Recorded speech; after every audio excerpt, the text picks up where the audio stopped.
ሰላም ጤና ይስጥልኝ የተወደዳችሁ የሶሎዳ ሚዲያ ቤተሰቦች ለዛሬ ለሐሙስ ሐምሌ 16 2018 ዓ.ም ያዘጋጀናቸው አዳዲስ ትኩስ እንዲሁም ወቅታዊ ሀገራዊና ዓለም አቀፋዊ የዜና መረጃዎቻችን ይዘንላችሁ ቀርበናል። እነዚህ አዲስ ትኩስና ወቅታዊ ሀገራዊና ዓለም አቀፋዊ የዜና መረጃዎቻችን እየተከታተላችሁ እስከ መጨረሻው አብራችሁ እንድትቆዩ ከወዲሁ በታላቅ አክብሮት ጋብዛለሁ። መልካም ቆይታ።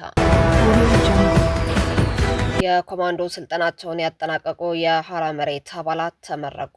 ለተከታታይ 3 ወራት የኮማንዶ ስልጠናቸውን ሲከታተሉ የቆዩ የሐራ መሬቱ የትግራይ የሰላም ኃይል ግንባር 3 ሰዓረ ክፍለ ጦር አባላት በደመቀ ሁኔታ መመረቃቸው ተገልጿል። በምረቃው ስነ ስርዓት ላይ ተገኝተው ለተመራቂዎቹ መልእክት ያስተላለፉት የግንባር 3 ምክትል አዛዥ አባዲ ግርማይ ወይም ሮንሰን ስልጠናው ከፍተኛ አካላዊ ብቃት፣ የስነ ልቦና ጥናት፣ የመቋቋም አቅም፣ የአመራር ክህሎትና የጋራ ስራን ለማልማት አልሞ የተዘጋጀ መሆኑን ገልጸዋል። ምክትል አዛዡ አክለውም የዚህ ስልጠና ዋና ዓላማ በትግራይ ክልል የሚገኘው አምባገነናዊ የህወሓት ስርዓት በህዝቡ ላይ የሚያደርሰውን በደልና ግፍ በአጭር ጊዜ ውስጥ ለማስወገድ የሚያስችል አካላዊና አእምሯዊ ዝግጅት እንዲኖራችሁና የሚሰጣችሁን ተልዕኮ በተጠንቀቅ እንድታከናውን ነው ሲሉ አሳስበዋል። በመጨረሻም ስልጠናው በስኬት እንዲጠናቀቅ ሌትና ቀን ለደከሙ አሰልጣኞች ምስጋናቸውን ያቀረቡ ሲሆን ለጸለምትና አካባቢው ነዋሪዎች ላደረጉት አጋርነትና ድጋፍ በትግራይ የሰላም ኃይል ግንባር 3 ስም ላቀረቡት ድጋፍ አክብሮታቸውን መግለጻቸው የትግራይ የሰላም ኃይል አስታውቋል።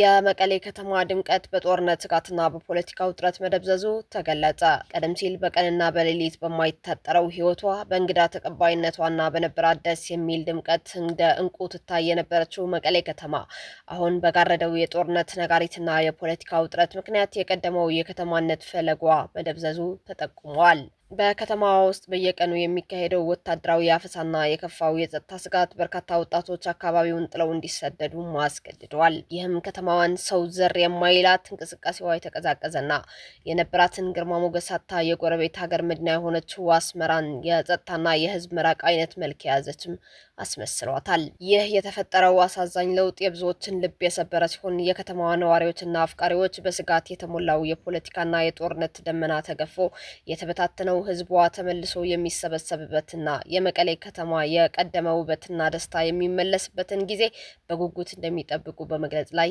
ይገኛሉ። ከግብጽ የጦር ሜዳ ታሪካዊ ሽንፈት ወደ ህዳሴው ድል። በጉንደትና በጉራ በተደረጉ ጦርነቶች በኢትዮጵያ ሰራዊት አሳፋሪ ሽንፈትን የቀመሰችው ግብጽ ኢትዮጵያ በአድዋ ጦርነት የነጭ የበላይነትን አስተሳሰብን በተግባር መስበሯ ክፉኛ አስደንግጧታል። በዚህ ምክንያት በሴራ ኢትዮጵያን እረፍት ለመንሳት የሙኒዚንገርን ዶክትሪን በሙሉ አቅሟ ወደ መፈጸምም ገብታለች። ከጦር ሜዳ ወደ ዲፕሎማሲያዊ አሻጥር በጦር ሜዳ የሽንፈት ጽዋን የቀመሰችው ግብጽ ጠንካራ ኢትዮጵያ የተፈጥሮ ሀብቷን መጠቀም እንደምትጀምር ስለተገነዘበች ቀጣዩን የጥፋት ዘመቻዋን ወደ ዲፕሎማሲያዊና የህግ አውድማ አሸጋገረችው። የቅኝ ገዢዎችን ሽፋን በመጠቀም እንደ አውሮፓውያን አቆጣጠር በ1929 እና በ1959 የውሃ ክፍፍል ስምምነቶችን አዘጋጀች። እነዚህ በእንግሊዝ አደራዳሪነት የተፈረሙ ስምምነቶች የውሃው ባለቤት የሆነችውን ኢትዮጵያ ሙሉ በሙሉ የሚያገሉም ነበሩ። ኢትዮጵያ የቅኝ ግዛት ውሎችን በተደጋጋሚ ውድቅ ብታደርግም ግብጽ ግን ዓለም አቀፍ የፋይናንስ ተቋማትን በመጠቀም የውሃ ልማት እቅዶቻችን ስታደናቅፍ ኖራለች። የጢስ አባይ 2 ፕሮጀክት ከአፍሪካ ልማት ባንክ ሊያገኝ የነበረው ብድር መታገዱ የዚህ ሴራ አንዱ ማሳያ ነው። የፋይናንስ ከበባው ሴራ ይበልጥ ጎልቶ የታየው በቀዳማዊ አጼ ኃይለ ሥላሴ ዘመን ነበር። ለአውሮፓውያን አቆጣጠር ከ1956 እስከ 1964 የኢትዮጵያ መንግስት ከአሜሪካው የውሃ ማሳሰቢያ ቢሮ ዩኤስ ቢሮ ኦፍ ሪክላሜሽን ጋር በመተባበር በአባይ ተፋሰስ ላይ ታሪካዊ ጥናት አካሂዶ ነበር። ጥናቱ በአባይ ወንዝ ላይ 4 ግዙፍ ግድቦችን ጨምሮ 33 የልማት ፕሮጀክቶችን በዝርዝር አስቀምጦ የነበረ ቢሆንም ግብጽ የቀዝቃዛውን ጦርነት ጂኦፖለቲካዊ ሁኔታና የአረብ ሊግን በመጠቀም የገንዘብ ድጋፍ እንዳይገኝ ከፍተኛ ዘመቻ ከፈተች። ፕሮጀክቶቹም በወረቀት ላይ ብቻ ተወስነው እንዲቆሩም ሆነ።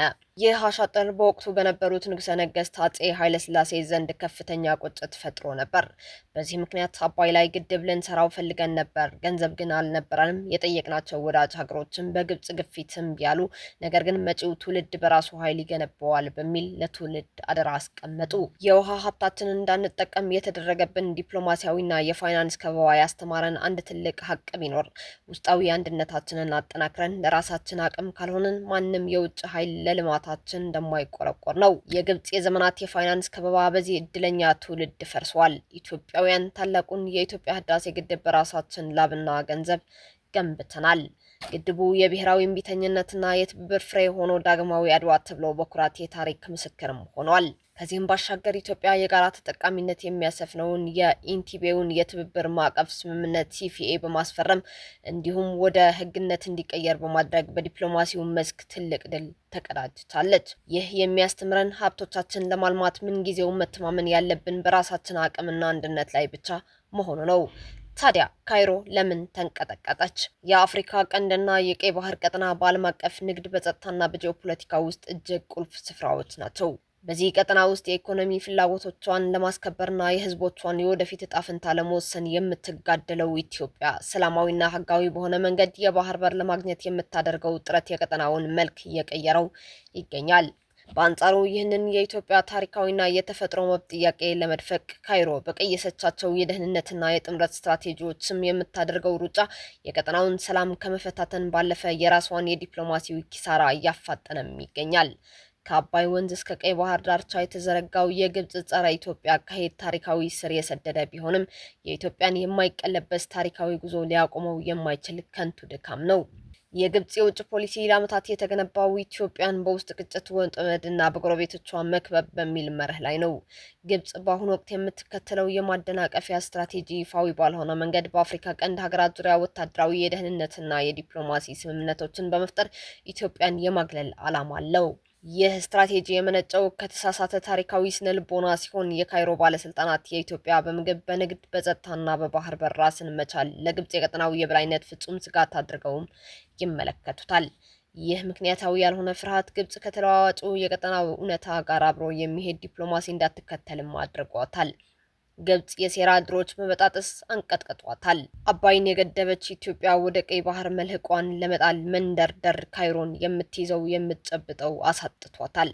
ከካርቱም እስከ ዳሬ ሰላም የሴራ ዶሴ የያዙት እነሱ ስጋትና ፍርሃት ብቻ ሆነዋል ትርፋቸው። የግብጽ ባለስልጣናት በአባይ ወንዝ ላይ የያዙት አቋም በመክሸፉ አሁን ስትራቴጂካዊ ትኩረታቸው ወደ ቀይ ባህርና የባህር በር ጥያቄው አዝረዋል። ታላቁ የኢትዮጵያ ህዳሴ ግድብ ለማደናቀፍ ግብጽ በዓለም አቀፍ መድረኮች በተባበሩት መንግስታትና በአረብ ሊግ ያደረገችው የክስ የማስፈራራትና የፕሮፓጋንዳ ዘመቻ ሙሉ በሙሉ ከሽፈዋል። ግድቡ እውን መሆን የግብጽን የማይነካ የታሪካዊ ውሃ መብት ትረካ አምክኖታል። ግብጽ በአፍሪካ ቀንድ ቀጠና ደህንነት በቀጥታ የማይመለከታት ቢሆንም በቀጠናው ጣልቃ ለመግባት እየሞከረችም ትገኛለች። የካይሮ ጸረ ኢትዮጵያ ስትራቴጂዎች በሚከተሉት አበይት ጂኦፖለቲካዊ ምክንያቶች የኢትዮጵያን ጉዞ ሊያስቆሙ የማይችሉ የከንቶች ድካም ናቸው። ኢትዮጵያ የባህር በር የምትጠይቀው በወረራ በኃይል ወይም በሉዓላዊ ሀገር ላይ ጉዳት በማድረስ ሳይሆን በጋራ የመልማት በንግድ ስምምነትና በካፒታል ልውውጥ ነው። ይህ መርህ በዓለም አቀፍ ሕግና በዘመናዊ ዲፕሎማሲ ተቀባይነት ያለው በመሆኑ የግብጽን የወራሪነት ፕሮፓጋንዳ ሙሉ በሙሉ ውድቅ ያደርገዋል። ግብጽ ከአፍሪካ ቀንድ በሺዎች ኪሎ ሜትሮች የምትርቅ ሀገር ናት። ብሩቅ ሆና የምታደርገው የፕሮክሲ ማለትም የውክልና ፖለቲካ ጫናና ወታደራዊ ስምሪት በረጅም ጊዜ የሎጂስቲክ የትራንስፖርትና የራሷ የውስጥ የኢኮኖሚ ቀውስ ምክንያት ቀጣይነት ሊኖረው አይችልም። የአፍሪካ ቀንድ ሀገራት የግብጽ ዋና ፍላጎት የቀጠናው ሰላም ወይም የእነሱ እድገት ሳይሆን ኢትዮጵያን ማዳከም ብቻ መሆኑን ጠንቅቀው ያውቃሉ። በመሆኑም ለግብጽ የውስጥ የፖለቲካ ፍላጎትና የጦር አጀንዳ ተላላኪ የመሆን ፍላጎታቸው እጅግ አነስተኛ ነው። የግብጽን ጸረ ኢትዮጵያ አካሄድ ለመመከት ኢትዮጵያ የምትከተለው ስልት በሳል በተግባር ላይ የተመሰረተና የማይቀለበስም ጭምር ነው። ኢትዮጵያ የውስጥ አንድነቷን በማጠናከር የህዳሴ ግድብን ስራ ሙሉ በሙሉ በማጠናቀቅና የውስጥ ኢኮኖሚ አቅሟን በማሳደግ የግብጽን የዲፕሎማሲያዊ ማሳቀቅ ስልት አክሽፋዋለች። ግብጽ በደህንነት ስሞች የምታደርገው የዲፕሎማሲና የወታደራዊ መውረግረግ ታሪካዊ ፍርሃቷ የወለደው ከንቱ ድካም ማሳያ ነው። ከአባይ እስከ ቀይ ባህር የተዘረጋው የግብጽ የሴራ ፖለቲካ የኢትዮጵያን የእድገት የልማትና የባህር በር የማግኘት ታሪካዊ ግስጋሴ ሊያስቆመው አይችልም። ኢትዮጵያ በቀጠናው የምታደርገው ሰላማዊ፣ ህጋዊና ፍትሐዊ የጋራ ልማት ጥያቄ በመጨረሻው መስመር የግብጽን የጥላቻና የመገፋፋት ፖሊሲ አሸንፎ መውጣቱ የማይቀር ሀቅ ነው። ጋና በአፍሪካ ህብረት ስብሰባ ላይ በደቡብ አፍሪካ ያለው ጸረ ስደተኞች እንቅስቃሴ እንድትሞግት በኢኮዋስ ድጋፍ አገኘች። የምዕራብ አፍሪካ ሀገራት የኢኮኖሚ ማህበረሰብ ኢኮዋስ አባል ሀገራት ጋና በደቡብ አፍሪካ በሚኖሩ አፍሪካውያን ስደተኞች ላይ እየደረሰ ያለውን ጥቃትና ጸረ ስደተኞች እንቅስቃሴ በመቃወም ለአፍሪካ ህብረት የምታቀርበው አቤቱታ ሙሉ በሙሉ መደገፋቸውን ገልጸዋል። ይህ አቋም የተወሰደው በደቡብ አፍሪካ ውስጥ በሚካሄዱ የጸረ ስደተኞች ተቃውሞዎችና በአፍሪካውያን ዜጎች እንግልት ላይ ጥልቅ ስጋት በመፍጠሩ ነው። ያቀረበው ጥያቄ አህጉራዊ ውይይት እንዲደረግበት፣ የአፍሪካውያን ዜጎች መብትና ክብር ለማስከበር ጥብቅ እርምጃዎች እንዲወሰዱ እንዲሁም በአፍሪካ ውስጥ የሰዎች መንቀሳቀስ ነጻነትና አህጉራዊ አንድነት እንዲጠናከር የሚያስገድድ ነው ተብለዋል። የጋና መንግስት አፍሪካ አህጉራዊ ሰላምን፣ ሰብአዊ ክብርንና በሀገራት መካከል ያለው ትብብር የሚያስጠብቁ ዘላቂ መፍትሄዎች ለማፈላለግ በጋራ መስራት እንዳለባትም አሳስበዋል። እስካሁን አብራችሁን ከኛ ጋር ስለነበራችሁ እያመሰገንኩኝ በሌሎች መረጃዎች እስክንመለስ እንደተለመደው የሶሎዳ ሚዲያ ቤተሰብ በመሆን ላይክ፣ ሼር፣ ሰብስክራይብ ማድረጋችሁን አትርሱ። አዳዲስ ትኩስና ወቅታዊ መረጃዎቻችን በቶሎ እንዲደርሷችሁ የደወል ምልክቷን ይጫኑ። ስኬት፣ ድልና ሰላም ለኢትዮጵያውያን። ሶሎዳ ሚዲያ